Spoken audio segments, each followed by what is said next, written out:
वो ठंड से कांप रही थी। अगर कविता 10 मिनट और वहाँ से नहीं लाती तो शायद वो औरत मर जाती।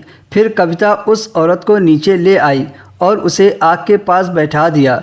फिर कविता ने सोचा कि अगर अब उसकी मदद कर रही हूँ तो बेचारे के लिए खाने पीने के लिए भी ले आती हूँ।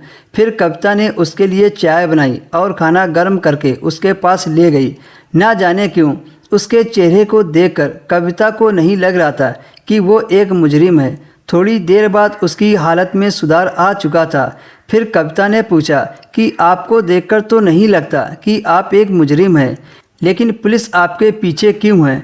और पुलिस वाले कह रहे हैं कि मुंबई जेल से एक मुजरिम औरत फरार हुई है।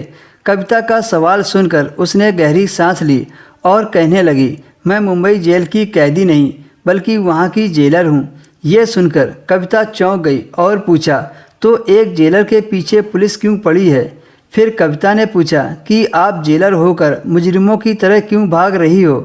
तब वो औरत बोली कि ये एक लंबी कहानी है, आप सुनकर क्या करोगी? कविता ने कहा, देखिए मैंने आपको अपने घर में जगह दी है, आपको पुलिस से बचाया है, अब तुम्हें ये कहानी सुनानी पड़ेगी।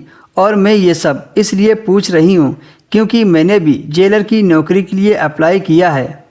कहानी सुनने के बाद पता चल जाएगा कि वहाँ के क्या हालात हैं। तब उस औरत ने कहा, ठीक है, मेरा नाम गौरी है और मैं एक बहुत अच्छे इज्जतदार ख़ानदान से ताल्लुक़ रखती हूँ। मेरे पिताजी मुंबई के थाने में हवलदार थे।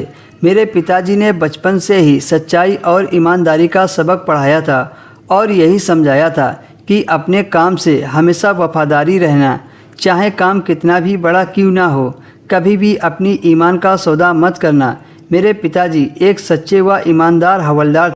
अपनी सारी ज़िंदगी नौकरी के दौरान कभी रिश्वत नहीं ली। पिताजी के साथ के दोस्तों ने अपने घर पक्के कर लिए और अच्छी ज़िंदगी गुजारने लगे, मगर हमारा गुजारा गरीबी के कारण मुश्किल से ही हो रहा था। मैं पिता की बहुत लाडली थी, इसलिए हालात से तंग आकर मैं भी उनसे कहती थी कि पिताजी आप अपने साथ के लोगों को देख लीजिए, उन्होंने किस तरह तरक्की कर ली, आप उनसे ही कुछ सीख लीजिए। उन लोगों के घरों में सब तरह के ऐशो आराम है। उन लोगों के घर रोज़ाना अच्छे अच्छे पकवान बनते हैं और हमारे यहाँ वही रूखी सूखी। और हम लोगों के घरों में तो दिवाली पर भी अच्छे पकवान नहीं बन पाते हैं। हमें तो कुछ अच्छा देखने को नहीं मिलता था, खाना तो दूर की बात। उनके बच्चे कितने अच्छे स्कूल में जाते हैं और बाद में हमें नौकरी भी वैसी ही मिलेगी।